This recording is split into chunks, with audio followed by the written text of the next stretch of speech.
Hello guys! Hello Pisces! Welcome dito sa aking channel. This is Kapalaran 888 Pisces. So alamin natin kung anong messages, vibration, gabay, energy para sa lahat ng Pisces. General reading tayo. So I hope na makaresonate kayo guys. Okay, so tingnan natin Pisces. This is weekly tarot reading. So, second week na tayo ng October 2025. Itong reading na to is from October 6. 6, 7, 8, 9, 10, 11, 12. So, 6 to 12. Okay. Yung first card natin dito, Pisces, I hope nakikita nyo. It's nature's gifts are abundant. Utilize herbs for healing and magic. So, sa linggong ito, if posible, kasi hindi naman lahat posible, lalo na kung nakatira ka sa city, mahirap maghanap ng herbs. Okay? So, dito sinasabi ng barahan na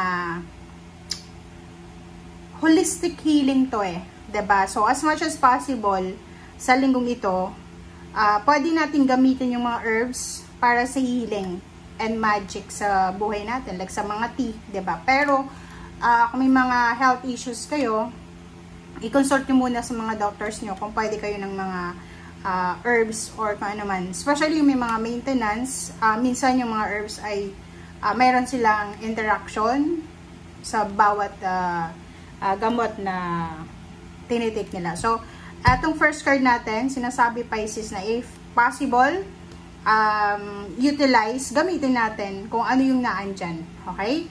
And parang nakikita ko sa inyo dito, it's either ano talaga to mga herbal medicine. So pwedeng mayroong dito na Pisces na magte-try siyang maging vegetarian or kaano man na healing para sa kanyang katawan ang gagawin niya. Alright, so let's check another card.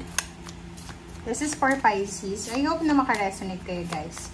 At pasensya na guys kung ngayon lang tayo nag-read and may kailangan kasi akong asikasuhin. So, okay.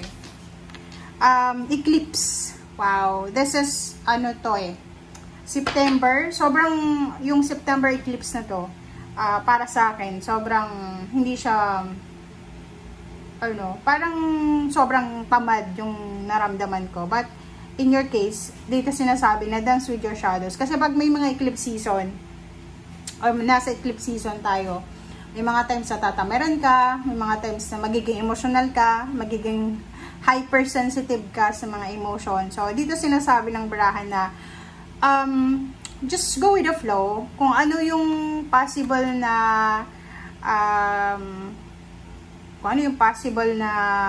nangyayari sa ngayon, malungkot ka, stress ka, pagod ka, just go with the flow. Follow lang tayo doon sa kung ano yung nangyayari sa ngayon. Huwag natin stressan yung sarili natin. Huwag natin kontrolin yung situation. Alright? Okay. So, let's check. Alright, dito tayo sa second deck. Para sa lahat ng mga Pisces, I hope na talagang resonated yung lahat sa inyo. Oh, sorry. Okay.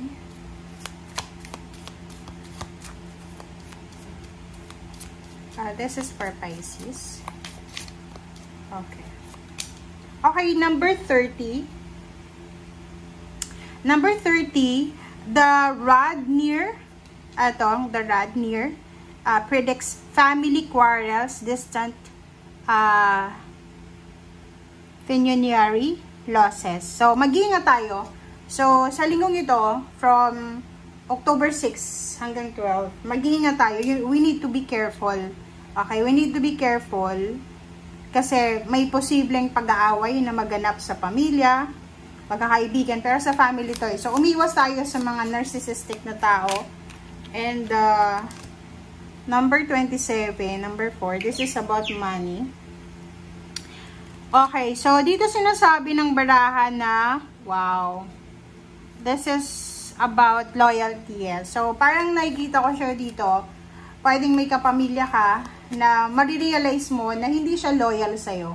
Pwedeng yun yung, pwedeng yun yung maging rason kung bakit merong mga away, gulo, or ano pa man sa loob ng family sa linggong ito. Mag-iingat lang tayo. So, kung halimbawa may kapamilya ka na iti-trigger yung emotion mo, walk away. Kasi hindi naman lahat ng oras kailangan mong patulan. Okay? Number 19, Two of Hearts. So, this is relationship. If you are single na Pisces, babae, dito sinasabi ng baraso na possible na meron kang lalaki na manliligaw or manliligaw pa lang sa'yo. And this one is, financially stable and secured yung kanyang buhay. Diba? So, yan. Tingnan natin. Resonated ba yung lahat? Okay. This is for Pisces. Okay. So, pasensya na guys.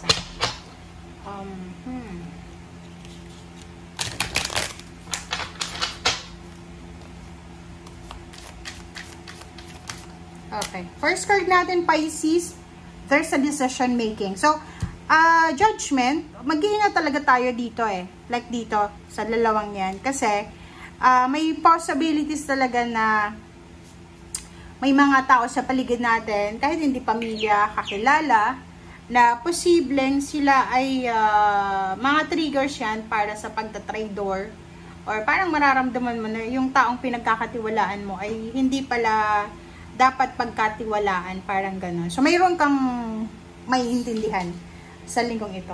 Okay? So, decision making, if may kailangan kang desisyonan, lumabas ka sa comfort zone mo. Like, halimbawa, kung may gagawin tayong desisyon, huwag tayong, padadala sa kung ano lang yung limited na knowledge mo, belief mo sa buhay.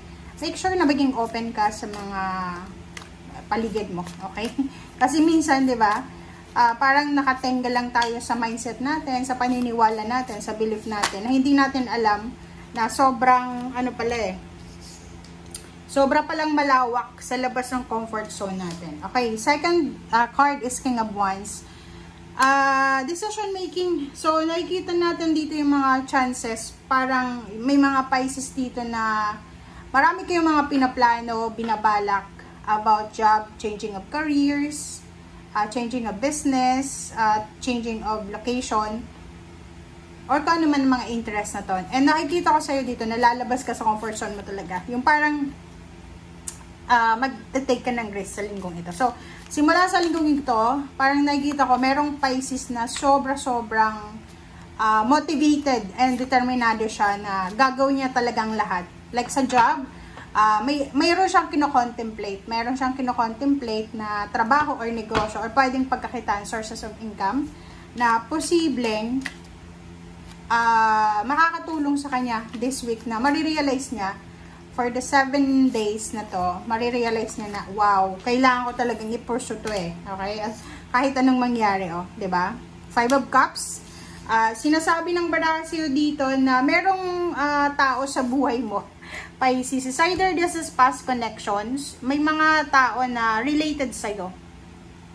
Or naging karelasyon mo, naging part ng iyong pamilya, naging household mo or kano pa man. Basta ang taong to ay maganda yung pinagsamahan nyo from the start. Pero sa ending, parang yun na nga, naging source siya, naging mitya siya ng mga pag-aaway, gulo, and without your knowing, nasadla ka sa putik, yung parang nabaksab ka or ano pa man. And this week, sa linggong ito, punong-puno siya ng regrets. Okay? Kung sino man yan, kahit anong zodiac signs, dito, parang manghihinayang siya sa mga ginawa niyang hindi maganda laban sa'yo. Okay? So, let's check. Okay. There's a quarrel. 55. So, yun. Ay, nakakaloka to. Nakakatakot naman. If you are Pisces, mag-iingat kayo talaga. You need to be very careful. Stay away from negative individual. And as much as possible, pag alam nyo na yung taong ito ay negative talaga siya, or palaaway, mag-escape ka na. Mag-escape ka na. Kasi eto, hindi mo yan maiiwasan Diba? Pwedeng pagsisihan mo sa bandang huli na pumatol ka sa kanya, But, nakikita ko sa'yo dito na you need to be careful talaga. And in terms of money, in terms of job, isang desisyon ang kailangan mong gawin. So, parang nakikita ko, competition sa promotion, sa salary increase, or sa negosyo siya, sinasabi ng baraha sa'yo na pwedeng magkakaroon ka ng maraming kakompetensya sa ginagawa mo. And nakikita ko sa'yo dito na hindi mo sasayangin yung oras eh. Ipaglalaban mo talaga siya. Makikipagkompetensya ka din. High Priestess. Sinasabi ng High Priestess dito na yun na nga, ang napaka-importante sa atin is makinig tayo sa ating emotion, sa ating intuition, sa instinct mo. Mag-pray ka sa bawat desisyon na gagawin mo sa linggong ito. Okay? And sinasabi ng baraha, huwag kang mag-alala kasi lahat ng nangyayari sa buhay ng tao may dahilan. Walang coincidence sa mundo Baka yung iba sasabihin, coincidence lang. No, talagang merong nangyayari na talagang nakatadhana. Okay? King of Swords. So, yun. Sinasabi ng baraha dito, Pisces, na merong kang direksyon na tatahakin na posibleng dito ka talaga, diba? Dito magbabago yung takbo ng buhay mo. So, kung ano man yan na kinocontemplate mo, a business idea, relationship, travel, location, wag ka nang mag-contemplate kasi this week, ito yung parang stepping stone papunta doon sa financial, emotional, overall change and transformation. Okay, wow. Okay, so, diba? So, kung makikita mo dito, Pisces, sinasabi ng baraha sa'yo na sa usaping pera, okay? Usaping pera tayo, mayroong magbabago sa takbo ng finances mo. Kung marami ka ng pera ngayon, mas dami pa yan. And if ever lang na meron sa inyo dito, Pisces, na yun, Nine of Pentacles, marami kayong wini-wish na financial success, sinasabi ng baraha sa'yo dito na doon ka dapat mag-focus. So, ibig sabihin, if it's about family, relationship, or kung sino man siya na pwedeng maging cause ng problema sa buhay mo, stay away. Stay away, walk out, withdraw yourself, kasi mas kailangan mong mag-focus sa mga pangarap mo sa buhay, sa finances, sa trabaho, sa negosyo. Parang ganun yun eh. Like, halimbawa na, kung gusto mong maging, or umasenso yung kapirahan mo, kailangan mong umiwas sa tukso na magkaroon ng temptation. Kasi minsan, ang mga temptation, alam mo ba yung the devil, talagang i-attack niyan yung mga taong marami silang plano sa buhay. Like, for example, sa'yo, gusto mong mag-ipon ng pera, pwedeng meron kang temptation na pinagdadaanan sa ngayon na kailangan mong gumastos ng gumastos. Or yung iba naman sa relationship, may iba na gustong mag-travel, maging OFW, pero pinipigilan ng karelasyon. May iba din na instead na mag-focus sa trabaho, nakafocus sila sa mga away, gulo sa pamilya. So, parang ganun. So, ang message sa'yo ng baraha sa linggong ito ay kailangan nating mag-focus. We need to give our focus, our attention, 101 attention, 101% attention sa kung ano yung gusto nating mangyari sa buhay natin ngayong linggong ito. And yung mga, like for example, mga competition, away, gulo na yan, wala kang makukuha dyan eh. Okay?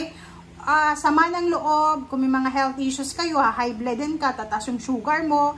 And dito sinasabi ng baraha, you need to be careful sa mga energy na tinatanggap natin. Kasi hindi lahat ng energy acceptable yan eh. Diba? Pag alam mo yung taong to na narcissist siya, okay, so i-explain natin yung mga taong ito. Kasi yung mga taong ito na parang i-trigger ka, sila yung mga taong nag-aantay lang sila ng pagkakataon para, kumbaga, sirain ka. Parang gano'n. So, mag-iingat ka sa pakikipag-usap, sa pakikipag-deal, sa pagpaplano kasama yung mga taong yan. Kasi, this time, pwede ka nilang baliktarin. Okay? So, yun guys. And, yung mga taong ito na posibleng i-trigger yung iyong emotion and yung comfort zone mo, ay sila yung mga taong matutuwa sila na nagbibigay ka ng reaction, nakikipaglaban ka, nakikipag-away ka, which is, kailangan mong i-let go yun. I-push mo yun, diba? Sabi sir dito ng 8 of Cups, push it out, diba? Alisin mo yan sa buhay mo kasi meron ditong pagbabago financially diba? Meron ditong mga financial wishes ka na kailangan mong kumbaga salubungin. So, hindi mo yan masasalubong kung masyado kang focus sa mga away gulo. Okay, thank you guys for watching and see you again, Pisces. Bye!